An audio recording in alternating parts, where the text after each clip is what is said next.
shall dedicate myself to your service.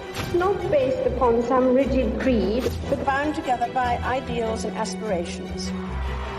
Elizabeth II, Britain's longest-serving monarch. She's reigned over this country for nearly 70 years. She's a woman of remarkable stamina. She's the most famous woman in the world. She's seen a man land on the moon, and 14 prime ministers come and go. But 400 years earlier, there was another Queen Elizabeth. Elizabeth I is this brilliant, genius queen.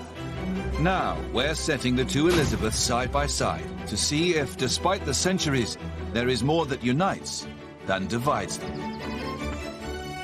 The idea of comparing the two Elizabeths is immensely fascinating. It might look on the surface that they have nothing in common, but when you dig a little deeper, the story becomes even more extraordinary. In the second part of this series, we discover how both Elizabeth's reigns are changed with the arrival of two extraordinary women. Both Mary Queen of Scots and Princess Diana take our two queens on difficult journeys. In fact, there are an awful lot of parallels, almost a magical quality to them. We uncover remarkable similarities. This letter is astonishing. Once upon a time, they were best friends. Now they are mortal rivals. And reveal how these young women both threaten to destroy the reigns of two of our greatest monarchs.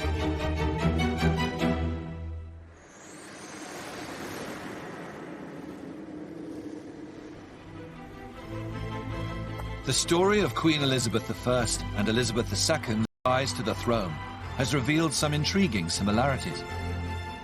Both women rose from royal obscurity to become popular and successful monarchs. And their journey has made them both unflinching and dedicated queens. What unites the two queens is their sense of tradition and duty. But neither of the Elizabeths were supposed to be queen at all. They had a fairly tortuous path to the throne. But that wasn't the end of their battle. It was just the beginning. Both Elizabeths battle with two very different women that enter their lives. Mary, Queen of Scots, and Princess Diana.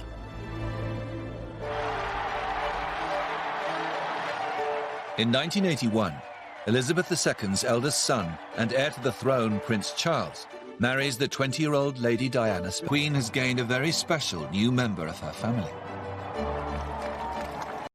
The whole world was transfixed by this dazzling young woman coming in, livening up, frankly, the slightly boring old British monarchy. It's a huge moment in society. The wedding, it's gigantic. It's much bigger than the Queen's wedding. The millions and millions watching it. The millions of girls getting married in exactly the same dress with exactly the same hair. The Queen is thrilled to see such a rapturous welcome for her new daughter-in-law. She believes Diana has all the makings of a perfect princess. Although she was very young, she came from a very aristocratic dynasty. The Spencers go way back in history. And of course her father had been equerry to the Queen. She knew the royal family really from childhood. Diana was the virgin bride that her son, Prince Charles, needed in order to provide an heir and settle the future succession. So Diana was seen as the great hope of the royal family. And the perfect match quickly bears fruit. Diana produced very, very quickly, giving birth to William within a year and then shortly afterwards to Prince Harry. So she had the heir, she had the spare heir, she had absolutely fulfilled her wifely duty as the Queen saw it. 400 years earlier, Elizabeth I learns of a new arrival into her royal circle. In 1561, Mary Stuart returns from France to become Queen of Scotland. Mary has lived in Europe since childhood, but she has a rightful claim to the Scottish throne. And she is also Elizabeth I's cousin. Elizabeth hopes that having her relative on the throne will keep the Kingdom of Scotland stable. and protect her own position. Elizabeth I believed that Mary, Queen of Scots, was the legitimate sovereign of Scotland and therefore should be restored to her throne, and that they did have that kind of common purpose as queens. Mary quite often writes to her as my cousin and my sister. There is at least one letter from Elizabeth where she writes to Mary saying, "I am thinking of you as a mother doth." Elizabeth is relieved that Mary has been warmly accepted by her Scottish subjects. In fact, Mary is making a big impression. She is a Tudor fairy tale. Mary, Queen of Scots, had a real charisma about her. The whole of Europe's fascinated by her. When she comes back to take her throne, Scotland is overwhelmed. The hysteria to see her. She is like the Diana of her day. Diana is this megawatt, this celebrity. You know, people are obsessed by her, and the press go wild for her. In 1984, Queen Elizabeth II opens Parliament, and her new daughter-in-law, Diana, attends the ceremony. But she rapidly becomes a distraction from important royal business. So the Queen here descending from the state carriage with Princess Diana by her side. But more of the world's attention is focused on the princess rather than the monarch. Why? Well, because of how Princess Diana has chosen to style herself. She has this incredibly new hairstyle, very unlike anything she's worn before. Almost a natural magnetism that she seems to have, drawing the eye of the camera. This is all about the state opening of Parliament. It's the Queen that should be the centre, not the princess. On the following morning, the press are not focused on the political agenda. They're not even focused on Elizabeth II. All of these headlines about Diana's striking hairstyle, it was Diana that was the sort of centre of attention. The Queen was furious.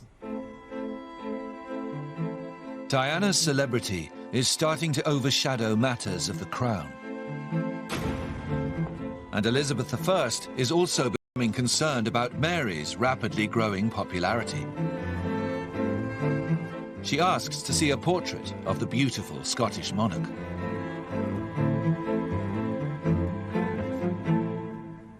What I think is so striking about this image is Mary's hairstyle.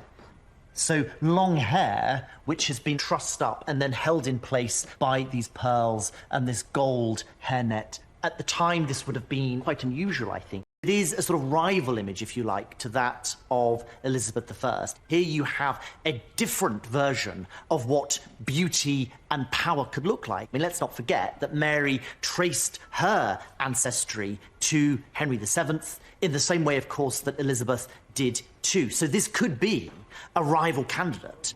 And Elizabeth is asking all manner of questions about Mary's appearance, what's her hair like, and of course, crucially, who is better? And there are some really striking parallels between those images of Diana with this presentation of Mary, Queen of Scots. Both women have a little bit more license to play with their image, and that makes them more alert at Elizabeth II, that their power could be precarious. In a short space of time, it's becoming clear to Elizabeth I and II that the attention Mary and Diana are drawing might not be such good news. The Queen's role was to be head of state. Princess Diana's role was to be future joint head of state. But Princess Diana was so successful in her role that she was seen as a threat to the established order. People are following her. She's all over the press. They're copying her hairstyle. Just in the same way, people are trying to emulate Mary and how she's dressing.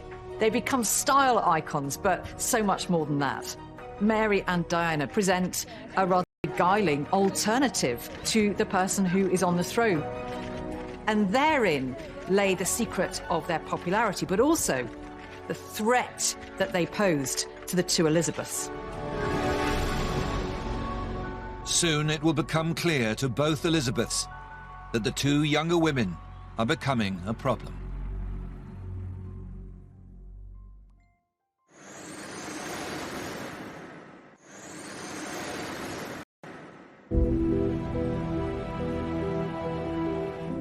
Elizabeth I and Elizabeth II both placed the importance of the crown before anything else.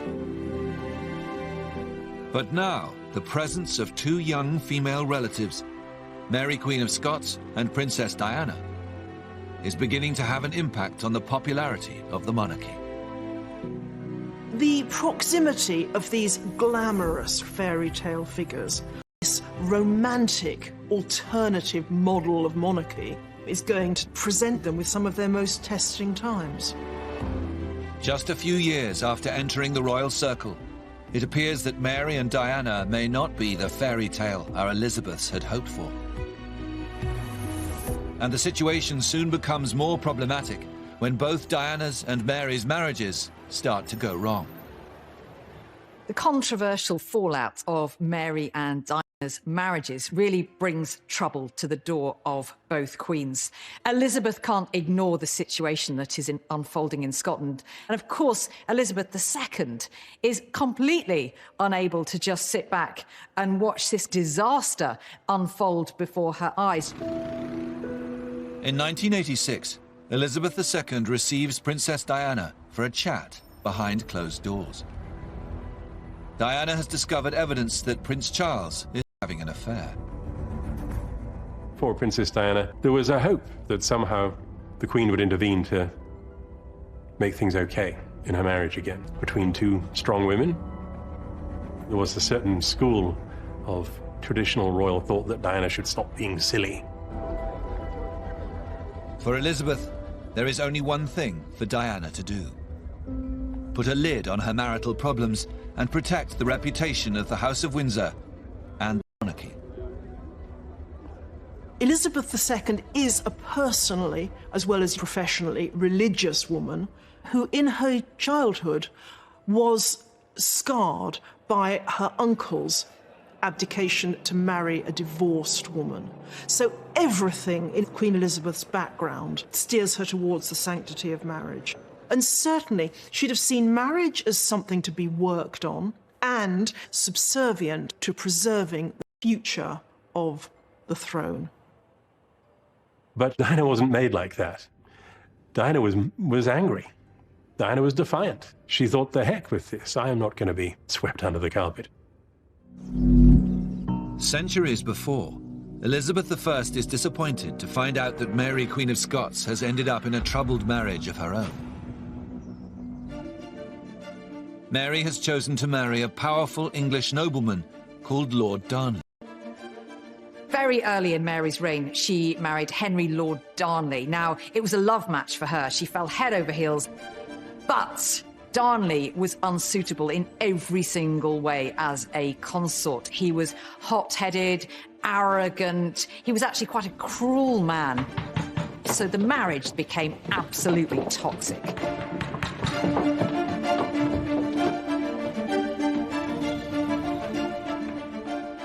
Elizabeth receives a panicked letter from Mary. She's now pregnant and wants the Queen's support to protect her from her abusive husband.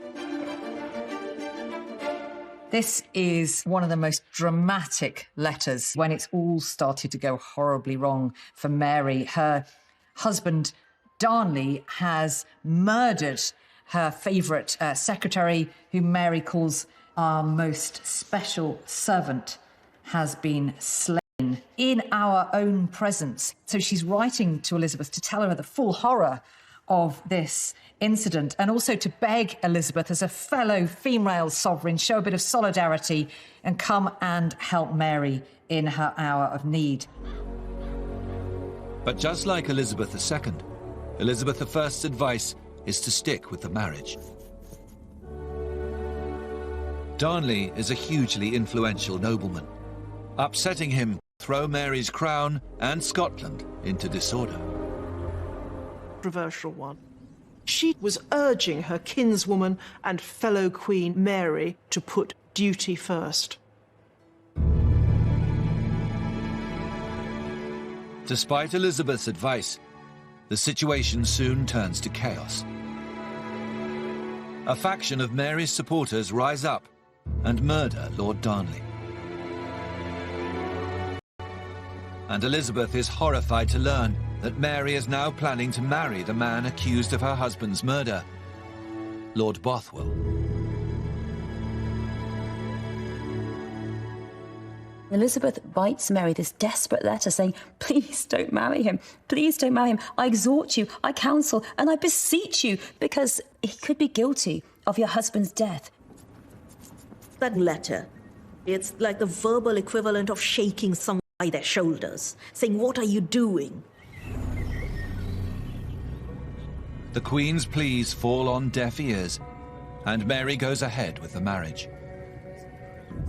Elizabeth was appalled. The behaviour of any one ruling queen impacted on the other. If Mary was going to look like this reckless, perhaps even murderous woman, what did that say about her sister queen across the board? 400 years later, Elizabeth II is also facing the danger of a seismic family fallout. The Queen is aghast to discover that the grisly details of Charles's affair are about to be published in a new warts and all book. And Princess Diana is rumoured to be the source.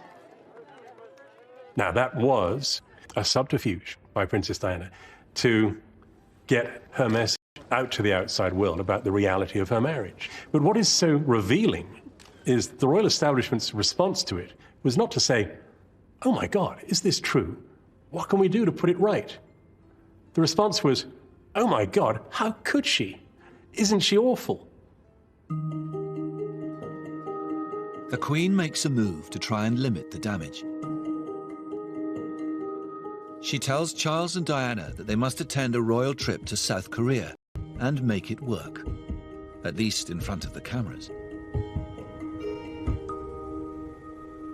If looks could kill, here we have a photograph of Princess Diana and Prince Charles. They have been sent on this diplomatic mission at the request of the Queen to make it look as though they are maintaining appearances. But what this image of Diana shows is that she will not play that part. Her feelings are drowning out. In Rogue, Diana is not keeping to the brief of what is required of a royal princess. Overseas tours are some of the most important bits of duty that the royal family does. It is high-level diplomacy, certainly an area that you shouldn't bring your private difficulties into. Shortly after their return from South Korea, Diana starts to openly discuss a separation. The situation is slipping out of Elizabeth's control towards the one thing she is desperate to avoid: a divorce for the heir to the throne. And in 1567, Elizabeth I hears that Mary's new marriage to Bothwell is now also on the way out. The Scottish lords have risen up in outrage and rebellion at her marriage to her previous husband's murderer. Bothwell and Mary are forced apart. He escapes across the North Sea, while Mary flees south over the border to England.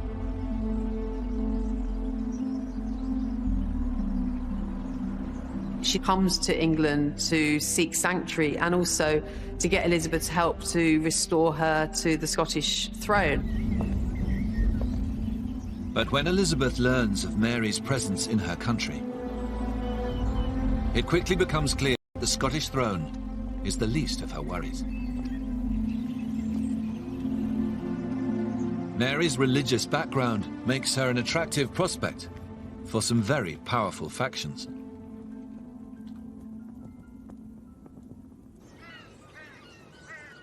Mary was a Catholic, and for Catholics, both in England and around the continent, she was the rightful Queen of England. For Catholics, it was outrageous that Elizabeth was on the throne. They want Mary on the English throne because they know that she would restore Catholicism, the religion that Elizabeth's father had effectively got rid of. Elizabeth's advisors implore her to execute Mary as quickly as possible. But the Queen doesn't agree. She fears that if she kills her cousin and fellow queen, it could set a very dangerous precedent. Elizabeth is in this double bind. If she doesn't kill Mary, Queen of Scots, the danger carries on. If she does, it makes possible the end of her own reign by also dramatic means. Elizabeth resolves to keep Mary under house arrest. But soon, the Queen can see that imprisoning her has only increased Mary's status as a romantic icon. The sympathy Mary, Queen of Scots gets, even after she's left her throne, even when she's made marriages that seem very unwise, there's this huge amount of passion and sympathy. She's seen as this tragic queen. Both Diana and Mary really, I think, surprise the queens about how much sympathy they get. With Charles and Diana now living apart, and evidence in the press that Diana has also been having affairs, Elizabeth II is perturbed to discover that public support for the princess is only growing.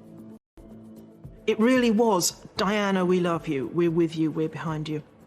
And it must have puzzled the Queen, you know, why that someone who, in her terms, was breaking the rules, was doing what wasn't right, should be the one who garnered this massive international outpouring of sympathy. Later that year, the fallout from the Diana saga literally hits home for the Queen.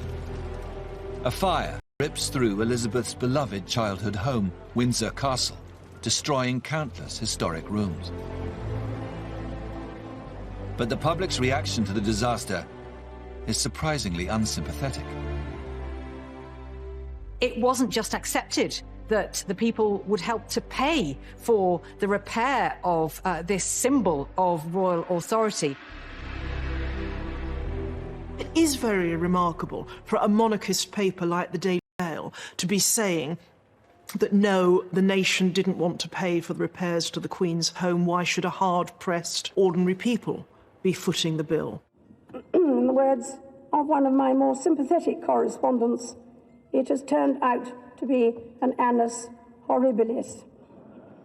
There was a backlash that she now faced from her people. They were beginning to question the monarchy, and particularly question how much the monarchy should be financially supported. I'm not sure that would have happened without Diana. In the face of an increasing threat, both queens react by cutting off communication completely. Elizabeth II makes it known she will never meet Diana in private again. And Elizabeth I resolves that she will never meet her cousin Mary.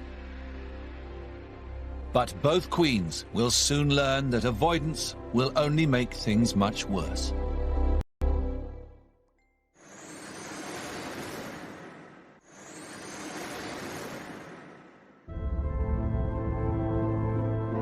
Both Elizabeth's attempts to contain their problematic royal relatives soon go amiss. Elizabeth I discovers that White her and take the throne. And Elizabeth II faces a rebellion of her own when Princess Diana agrees to a television interview at the demise of her marriage. There's definitely a moment when both Mary and Diana become outright rebels, enemies to the queens. So for Mary, it's after she arrives in England and she starts to involve herself in various plots against Elizabeth. And for Diana, it's when she goes public. And that is striking a killer blow. In 1995, Diana sits down with the BBC's Martin Bashir and spills all the personal details about her failed royal marriage to an audience of 22 million people. That panorama broadcast was a declaration of war, and it was accepted as such by the Queen and the House of Windsor. Shortly after, the Queen writes to Charles and Diana instructing them to divorce. And in a shock move, she also demands that as part of the deal, Diana will lose her title. The stripping of the HRH from Diana, I see as a rare instance of spite on the part of Elizabeth II. The Queen's cool, to some extent, deserted her, and combat was engaged. Elizabeth I has the power to be much more brutal. For years, she has resisted calls to have Mary executed. But under immense pressure, she now finally starts to crumble. Elizabeth has taken on the greatest dark night of her soul with Mary, Queen of Scots. To make the decision to execute her, she really doesn't want to. Elizabeth finally signs the order for Mary's execution. But she almost immediately regrets her decision and calls it back.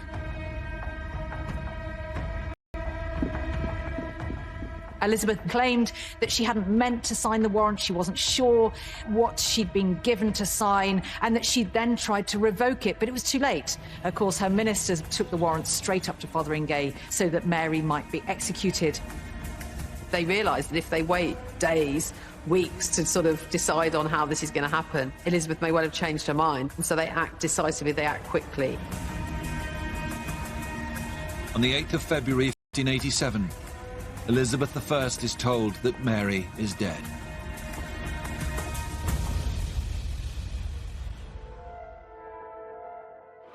This is what's left of the Mercedes in which the Princess of Wales and... The hours of the 31st of August 1997, Queen Elizabeth II is woken with her own terrible news.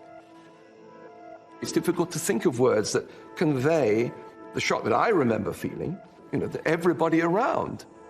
Just total consternation. All the imagery of it, a tunnel in Paris. As the shocking news spreads around the globe of Princess Diana's death, the Queen, who is staying at Balmoral, seems to freeze. In the morning, the family attends their private church, but something is missing from the summon. The service in the local church lasted an hour, but not once was the princess mentioned by name. There were prayers said for Charles, for Diana's sons, but not for Diana herself. And I think everyone felt that, however correct that was in terms of etiquette, people felt that the rules were being placed above the real emotion. After the service, the Queen returns to Balmoral without acknowledging the hordes of press waiting for a statement. Over the next few days, public figures from across the world pay tribute to Diana. She was the people's princess. And that's how she will stay, how she will remain. In our hearts and in our memories. But the Queen remains silent.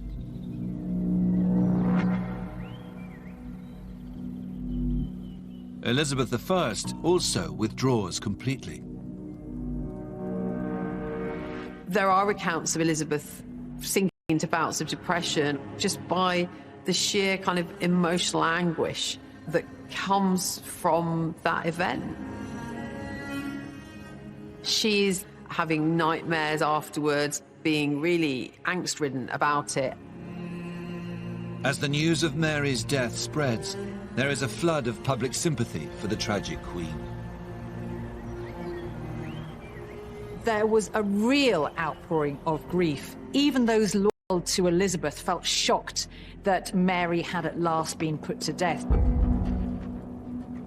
In a sense, Mary's death makes her even more of a threat to Elizabeth, if that's possible, because now she's not just a Catholic figurehead, she's a Catholic martyr. And now people are going to do all sorts of things in her name.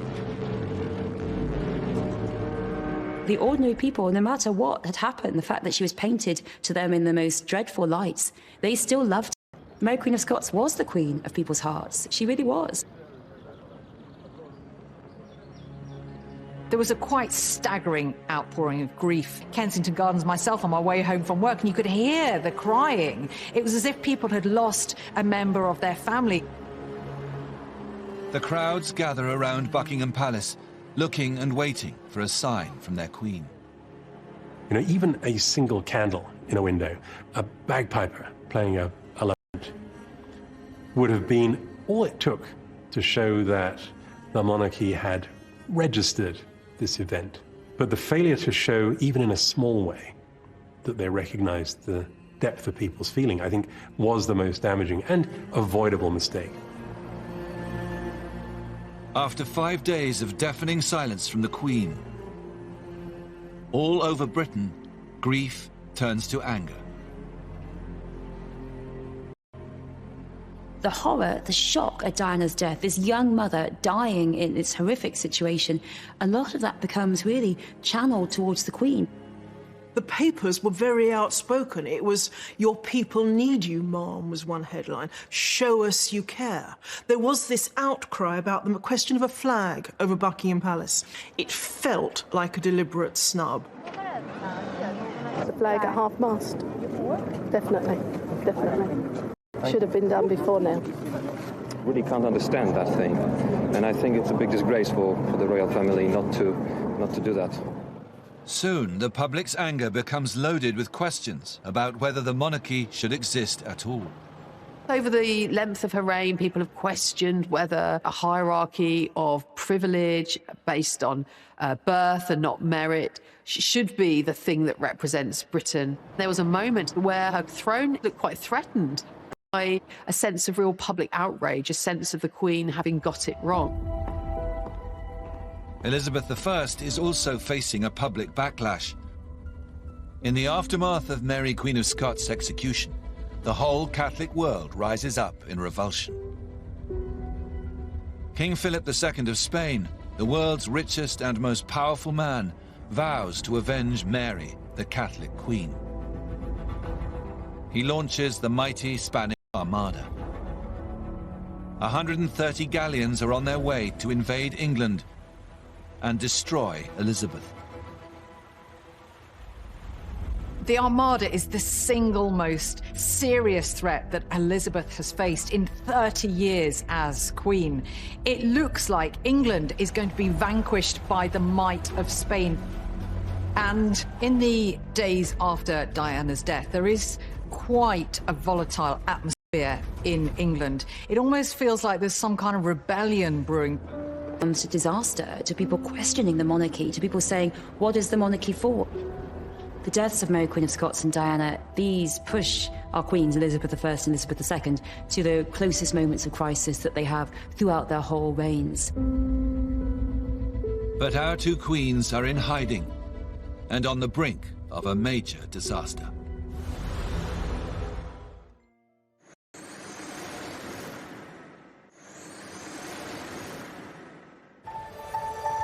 Elizabeth I and Elizabeth II both make the same bold decision. Faced with a dangerous crisis that could topple them from the throne, they prepare to face the fallout of Diana and Mary's deaths head-on by addressing their people directly. Both women here are facing turning points and to step forward with the same challenge facing them.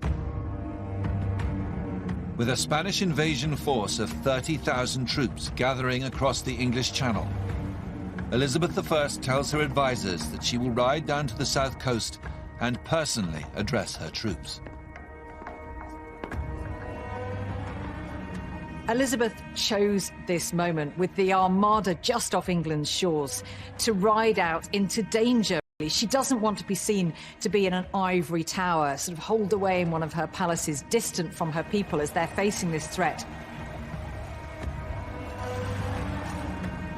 On the 9th of August, 1588, Queen Elizabeth I arrives on the south coast and prepares to address her troops. Queen Elizabeth I's Tilbury speech is her answer to every threat that there's ever been to her as the female Protestant queen, that Catholic Europe will come for you. I have come among you now as your queen. That's how she begins her speech. She is among her people. She isn't creating this traditional distance between the monarch and their subject. How extraordinary to be there watching your queen speaking to you, this woman of bravery and courage. And she says, I know I have the body but of a weak and feeble woman, but I have the heart and stomach of a king, and of a king of England too. That very neat balance between the body of a feeble woman and the heart and stomach of a king, which admits her weaknesses, but then transcends them really effectively so that you forget about them. She's there, she's ready to stand and fight shoulder to shoulder with her army. And she makes it very, very clear that she is devoted to England. This is Elizabeth's great speech at the time of crisis. was very like that moment when Elizabeth II addressed the nation at her great moment of crisis, Diana's death. With the anger over Diana's death now threatening to take down the entire institution of the monarchy, the Queen decides that the time has come for her to speak directly to the nation. This is the greatest moment of crisis in her reign. She has to get back the public affection. There is this anger against her. If she got this one wrong, it would be another nail in the coffin of the monarchy. And the Queen is the only one who can save it. Everything's riding on this one public TV address. The day before Princess Diana's funeral, Queen Elizabeth II finally arrives at Buckingham Palace and heads to the live broadcast room. There is a huge amount of pressure on the Queen at this moment. If she comes across as in any way aloof, then really there are going to be disastrous consequences. What I say to you now, as your Queen and as a grandmother, I say from my heart. First, I want to pay tribute to Diana myself. She was an exceptional and gifted human being. In good times and bad, she never lost her capacity to smile and laugh. She tries to reduce that very traditional distance between herself and her people. And now she shows herself to have a much more human, even vulnerable side. I, for one, believe there are lessons to be drawn from her life and from the extraordinary and moving reaction to her death. I share in your determination to cherish her memory. Showing feeling for Diana, showing feeling for the people. This is something she has never done in all her many, many years on the throne. That speech turns everything around. She sounded very sincere, and she looked as though she was very moved, and I think that will satisfy everyone. I thought it was a grandmother speaking and not a queen. I was quite moved by it. I thought she said everything she should have said. Can't think of anything that she left out at all. It's one of those moments when you can feel history turning, and the lump comes to the throat, and suddenly all is right again. It is an extraordinary comparison across the centuries between two women who both managed to sway the course of history through what they say to their people. Just a day after Queen Elizabeth I delivers her speech at Tilbury, she is told of incredible news. Sir Francis Drake and the English Royal Navy have scattered the Spanish Armada. Elizabeth has defeated the mighty power of Spain. There's a wonderful portrait of Elizabeth I called the Armada Portrait, and it's particularly wonderful because of the aura of power that it seems to possess. This portrait has Elizabeth with her long white hand on the globe as the mistress of the world, and beyond you look out onto the sea where the Spanish ships are burning. And that's such a fantastic encapsulation of Elizabeth as Gloriana, as the Queen of England. In the years that follow the Diana crisis, Queen Elizabeth II's popularity also goes from strength to strength. As she continues to carry out her duties with unwavering dedication, she's also managed to have a little fun along the way. Elizabeth II commands great affection and respect, whether people are great monarchists or republicans. And whatever comes next, her reign will define the monarchy in a way, I think, that will never be repeated. It is perhaps the last of its kind. We have seen how Elizabeth I and II share some remarkable similarities, both coming from royal obscurity to win over doubters and strengthen their nation's position in the world. They have overcome tragedy and adversity to secure their place in history as two of Britain's longest reigning and most successful monarchs. Elizabethan England, that was a great age for our country. Francis Drake, Walter Raleigh, Shakespeare. I think we can rightly take pride in that, and it wouldn't have worked like that if she'd been a different sort of woman. Elizabeth II, driven by the same mental fortitude, the same sense of duty, in a totally different age, she has triumphed as well. This woman has made the second Elizabethan age come true. She's given real meaning to it for people. And, as you see, made us feel quite emotional about it. These two queens, Elizabeth I and Elizabeth II, really confirm that queens do it better.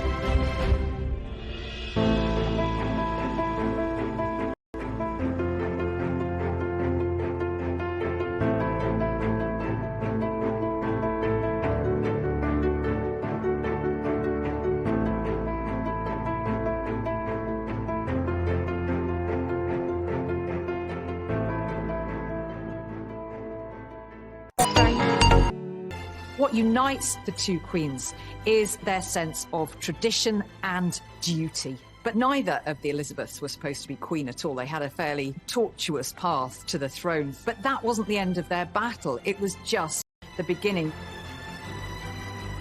Both Elizabeths battle with two very different women that enter their lives.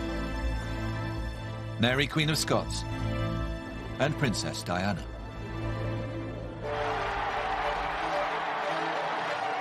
In 1981, Elizabeth II's eldest son and heir to the throne, Prince Charles, marries the 20-year-old Lady Diana. Queen has gained a very special new member of her family.